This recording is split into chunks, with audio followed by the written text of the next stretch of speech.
Be'ezrat Hashem, cette semaine, nous allons lire la parashat Shmini, qui commence par les termes suivants, Vayhi, Bayom, Hashemini, qui voudrait dire, et voilà ce qui est arrivé, le 8e jour, Kara Moshe l'Aaron Ulbana, vous dites d'Israël, donc Moshe appelle son frère Aaron, et on va expliquer la suite. Alors, de quel 8e jour s'agit-il? Ce qu'il faut savoir, c'est que lorsque le Mishkan était fini, ils avaient fini donc de faire le tabernacle, pendant 7 jours, Moshe va faire unir les éléments du Mishkan, du tabernacle, va faire le service du grand prêtre, et le soir, redéfaire le tabernacle. Pendant 7 jours, on appelle ça Shivat Yeme Hamiluim. 7 jours pendant lesquels Moshe Rabbeinu va servir de prêtre. Et ensuite, le 8e jour. Alors, ce 8e jour, c'est le premier jour de Nissan, qui est bien sûr l'année d'après qu'ils soient sortis d'Égypte, puisque après la sortie d'Égypte, il y a eu malheureusement la faute du veau d'or, et donc ils ont ensuite fait ce tabernacle pour qu'il y ait un lieu où Dieu va résider parmi eux.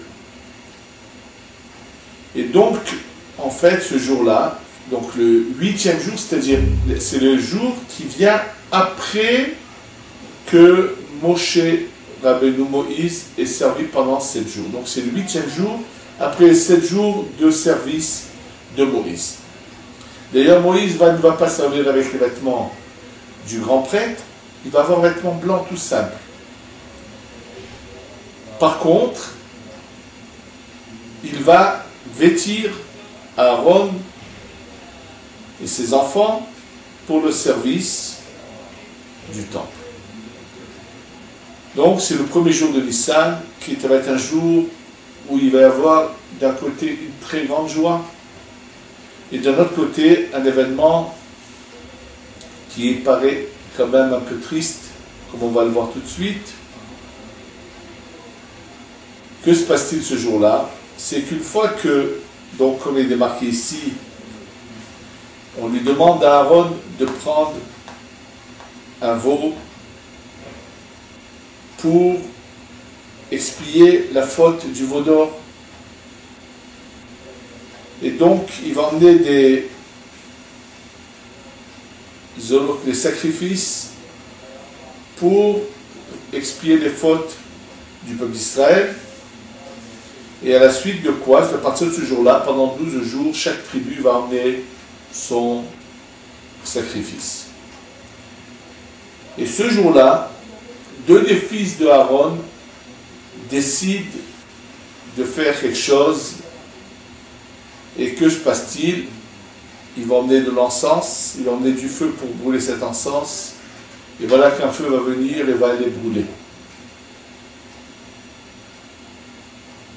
Bien sûr, c'est comprendre ce que s'est-il passé, on va l'expliquer tout de suite, mais d'abord savoir comment les choses se sont passées.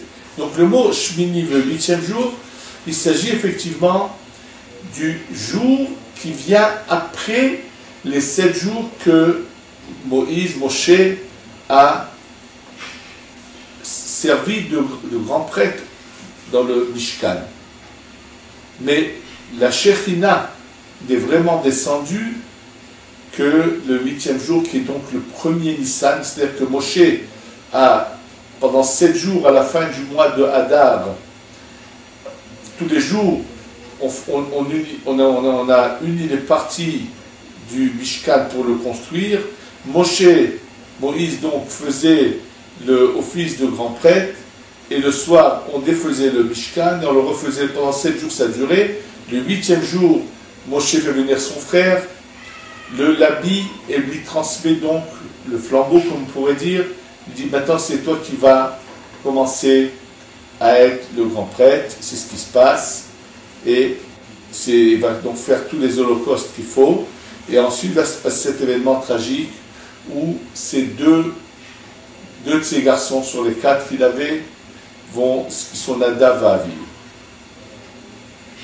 En fait, pour comprendre ce qui s'est passé avec Nadav et Avihu, il faut se référer aux paroles du Zohar qui sont dans une paracha, dans un passage que nous allons lire un peu plus tard, puisque plus tard dans la paracha qui va parler après la mort des enfants de Aaron. Et en fait, le Zohar dans cette paracha raconte les mots suivants. C'est un fait qui s'est passé, comment un jour un groupe de sages sont venus rendre visite à Rabbi Shimon ben Yochai, et il était en train de sortir de chez lui avec son fils Rabbi Elazar Beno, et donc ils allaient ensemble chez Rabbi Pinchas ben Yair. Et donc les Chachamim les ont accompagnés, et quand ils sont arrivés chez Rabbi Pinchas ben Yair, alors c'était pour étudier la Torah bien sûr. Donc on a honoré Rabbi le fils de Rabbi Shimon ben Yochai, Rabbi Elazar, pardon, le fils de Rabbi Shimon ben Yochai, a commencé à dire une parole de Torah en présence de son père et de son grand-père qui était Rabbi Pinchas ben Yair. Et il a dit la chose suivante dans la paracha de Haremot, qui est la suivante: Vaidaber Adonai el Moshe Haremot shene ben Aaron bekovatan lifnei Adonai vayamutu. Dieu a parlé à Moshe après la mort des 2 fils de Aaron, en se rapprochant devant Dieu, et ils sont morts. Vayomer Adonai el Moshe daber el Aaron achicha vayavo bechol ha'et el hakodesh mipnei baruchet mipnei hakodesh shel Aaron lo yamut ki ba'anan erae al hakaporet. Et Dieu a dit à Moshe: tu parleras à ton frère Aaron qu'il ne vienne pas à tout moment dans le Saint, c'est-à-dire la partie la plus sainte du Mishkan, du tabernacle, et pour pas qu'il meure, et je lui dirai à quel moment il pourra venir. Il leur dit, apparemment, dans le premier verset, il est dit que Dieu a parlé avec Moshe après la mort des 2 fils de Aaron. On ne nous dit pas ce qu'il lui a dit. Et de nouveau on dit Dieu a parlé à Moshe. Mais qu'est-ce qu'il lui a dit dans le premier verset? Dans le deuxième, nous voyons, il lui dit, parle à Aaron et il dit préviens-le. Mais dans le premier, que se passe-t-il? En fait, comme on va le voir, Moshe savait à l'avance que le jour de l'inauguration du tabernacle,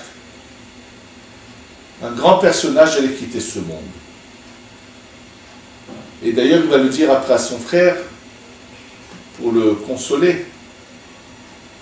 Il lui dit, je savais que c'était quelqu'un de grand, et il était persuadé que ce serait ou lui, ou son frère, Aaron. Et puis quand il a vu que c'était les 2 enfants de Aaron, il lui a dit, ils sont plus grands que toi et que moi. Ça, on va revenir à ce que ça veut dire, cela signifie, mais on va comprendre d'abord que s'est-il passé. En fait, Moshe se demandait qu'est-ce que apparemment avaient fait ces 2 saints pour qu'un feu du ciel vienne les prendre et les emmène. Et Dieu lui répond en fait dans ce verset-là. Il ne lui dit pas qu'ils ont emmené quelque chose devant Dieu qu'il ne fallait pas behakriva, mais bekorvatam. Ils se sont rapprochés de Dieu de manière trop proche, et c'est de là qu'ils sont morts. Et d'ailleurs, ça convient tout à fait avec ce que Dieu ensuite dit à Moshe de dire à Aaron, qu'il fasse attention, qu'il n'y a pas n'importe quel tous les moments dans le Saint des Saints. Il n'y a que certains moments où il est autorisé à venir. C'est-à-dire qu'en réalité, ces enfants de Aaron, si Moshe les considère comme plus grands, pourquoi fallait-il que ce jour-là de l'inauguration du temple, un individu ou des individus quittent ce monde?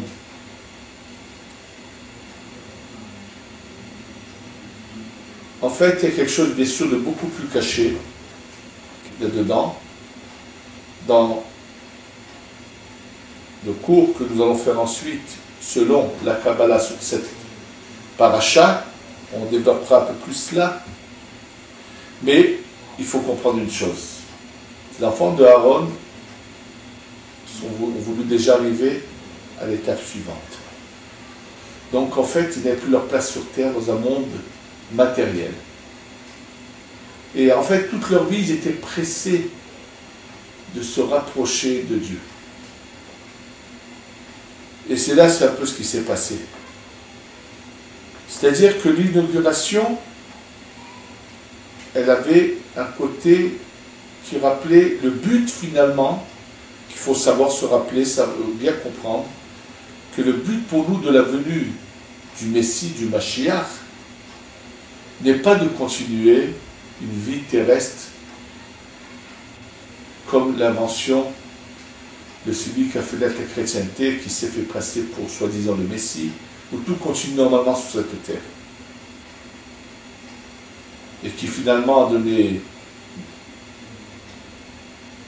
naissance à une bande de pédophiles, de personnes qui l'admettent,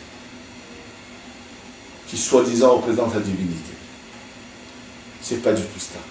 Le but, la venue du Mashiach que nous espérons voir tous les jours, du Messie, qui doit arriver à tous les instants, c'est pour nous faire monter de classe, passer à l'étape suivante. Nous sommes en fin de cycle de 6000 ans, où, à la fin de ce cycle, pendant 1000 ans, le monde va arrêter d'être dans l'état dans lequel il se trouve, le système solaire va se stopper, il va y avoir une ère glaciaire, jusqu'à que de nouveau reprenne un nouveau cycle, mais ce n'est pas pour nous. Nous qui sommes dans la vérité, dans l'authenticité, savons que le but est finalement, c'est qu'on va monter à l'étage au-dessus, à une étape supérieure, où notre corps va redevenir spirituel, et on va passer dans une vie qui est infinie, qui est quelque chose que notre esprit dans lequel nous vivons, dans la matière que nous n'arrivera pas à comprendre, mais on doit le savoir que c'est ça le but. Et eux sont déjà arrivés à ce but-là. Donc en fait, j'ai une fois entendu de quelqu'un, le Rav Yeshurun de Marseille, qui a dit, on nous dit que c'est un grand jour, mais d'un autre côté une douleur. Donc comment on peut être content, ça peut être un si grand jour, alors qu'il se passe un événement aussi terrible. Et il a trouvé un très bel exemple pour comprendre cela, il a comparé ça à une naissance. Quand un bébé naît, on entend le cri. Mais ce cri qu'il exprime, c'est quand ses poumons se remplissent, ça fait mal. Mais tous ses parents sont contents. Ça veut dire qu'il vit. Des fois, la souffrance est le signe de la vie. C'est le cas ici. C'est-à-dire que finalement, si on approfondit, ils sont, comme l'a dit Moshe, va le dire à son frère, ils sont plus grands que toi et que moi. D'ailleurs, il lui dit, après que ça se passe, quand s'est passé ce qui s'est passé, comme on le voit plus loin, qu'il y a des âmes qui ont été, malheureusement, qu'ils ont été brûlés, dans le chapitre 10, où on nous parle de leur mort, qu'est-ce qu'il est dit? Vayomer Moshe l'Aaron. Moshe dit à Aaron, Ou asher diber Adonai lemor bekrovai ekadesh v'al pnei kol ha'am echabed vayidom Aaron. C'est ce que Dieu lui avait dit à Moshe. Bekrovai, par mes proches, je me sanctifierai. Et Moshe pensait que ce jour-là allait se passer quelque chose, mais que ce serait ou lui ou Aaron. Et là, il dit à son frère, regarde, ils sont plus grands que toi et que moi. En fait, il y a quelque chose, bien sûr, comme je vous le dis encore, de bien plus profond qui est mentionné ici. Mais le plus terrible, c'est que eux, voulant aller si vite, ils n'ont jamais voulu se marier. Et ce qu'il faut savoir et prendre conscience, si je vais parler de ce que je vais vous dire maintenant, c'est pour qu'on soit conscient combien nos actions ont une répercussion. Un grand Mekoubal qui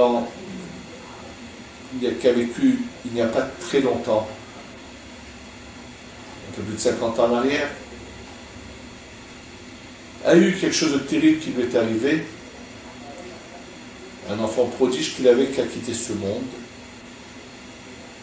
Et dans sa recherche pour savoir de quoi s'agissait-il, lui, avec un autre Mekoubal, ont finalement eu la révélation que ce jeune homme qui avait quitté ce monde était la réincarnation des enfants de Aaron, et que plus de 300 fois ils étaient revenus en Gilboul, en réincarnation, et qu'à chaque fois ils quittaient ce monde avant de se marier.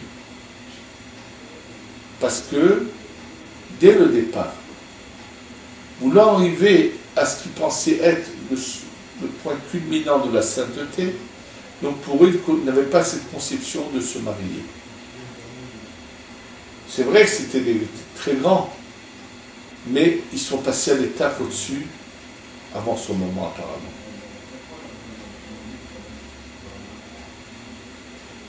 Comme beaucoup de grands tzadikim, c'est ce qui est comparé, le Harizal compare ça à l'erreur de Adam Arishon, qui a voulu aller trop vite, ou de Abraham, de Yitzhak, de Yaakov, de Moshe, lorsqu'ils ont frappé la roche.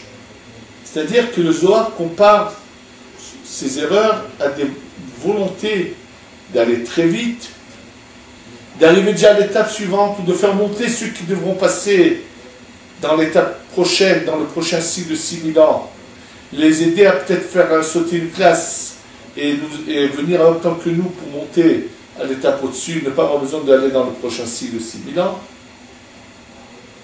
C'était un peu ça l'erreur de Adam Arishon et de Moshe. C'est par un grand amour d'Hachem, mais ça va nous enseigner une chose. Combien nous devons penser, réfléchir et avoir une attitude équilibrée. La masse, bien sûr, faute parce qu'elle se laisse aller, elle ne veut pas se contrôler, elle ne veut pas. Mais il y a une minorité que lorsqu'elle fait une teshuva, elle revient à se repentir, elle revient vers Dieu, rentre des fois dans l'autre extrémité, va aller trop loin, trop vite, et malheureusement interprète souvent certains écrits de manière fausse, et malheureusement arrive à des conséquences qui sont complètement erronés, qui ne sont pas du tout dans le chemin de la Torah. Ils sont capables de faire des actions des fois terribles qui vont les perdre de ce monde. Et là, il faut le savoir qu'il faut travailler toute la vie, faire attention. Et comme nous l'a enseigné le Chafetz Chaim dans le passage que nous récitons dans la prière du ventre tous les soirs, où on demande à Dieu, retire-nous le Satan de devant nous et de derrière nous. Chez la masse des gens, il vient devant des personnes pour les stopper de bien agir, leur faire rater leur vie en faisant du n'importe quoi, en faisant des fautes. Mais il y a une minorité que lorsqu'il n'arrive pas à les stopper par devant, il vient par derrière et les pousse trop en avant et les fait tomber. Savoir avoir le bon équilibre, le bon chemin, ce n'est pas évident. En ces jours en mer que tous les jours, on avance d'une étape un peu plus vers Dieu, mais d'une manière équilibrée. Ce qu'on fait pendant 49 jours, Dieu ne veut pas qu'on le fasse en un jour. Il a demandé qu'on le fasse en 49 jours, étape par étape, d'une manière équilibrée. Et ça, c'est très important.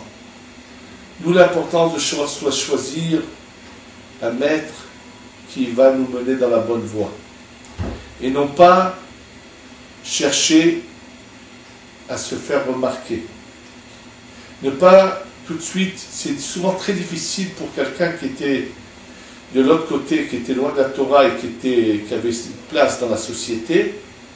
Et le voilà que lorsqu'il fait se repentir, il rentre dans la Torah, il se retrouve comme un tout petit devant ceux qui sont depuis des années là dans la Torah. Alors, il ne se rend pas compte. On va lui venir des fois, certaines personnes vont lui proposer une solution magique. Toi, mais c'est rien du tout. Tu vas faire ça et tu seras au-dessus de tous. Tu pourras les regarder d'en haut. Tu vois? Mais si tu fais ça et ça, tu t'attaches à ça et ça, tu arriveras tout de suite. C'est une petite forme d'orgueil. Parce que c'est difficile d'avoir été quelqu'un de grand dans une société, et puis tout d'un coup, quand on rentre dans le monde de la Torah, se retrouver en bas. Alors on cherche des solutions magiques. C'est pas ça le chemin. Le chemin, c'est de savoir commencer par Aleph Bet tout, et savoir rester toujours humble, chercher à faire vraiment ce que Dieu veut de nous, sans se faire remarquer, sans chercher des solutions magiques, sans vouloir être au-dessus de tout le monde, et savoir bien choisir mon chemin, aller dans le bon chemin de la Torah. C'est ça ce qu'Hachem attend de nous, et c'est ça ce que nous devons enseigner, et c'est ça le chemin qu'ont eu toutes les générations qui étaient authentiquement dans la Torah et qui ont réussi. Et tous ceux qui ont cherché à faire d'autres choses, tôt ou tard, ça a explosé, tôt ou tard, c'est tombé, tôt ou tard, la vérité leur a éclaté à la figure. Qu'Hachem nous guide dans la bonne voie, dans le bon chemin. Amen. Ken Yehi Ratzon.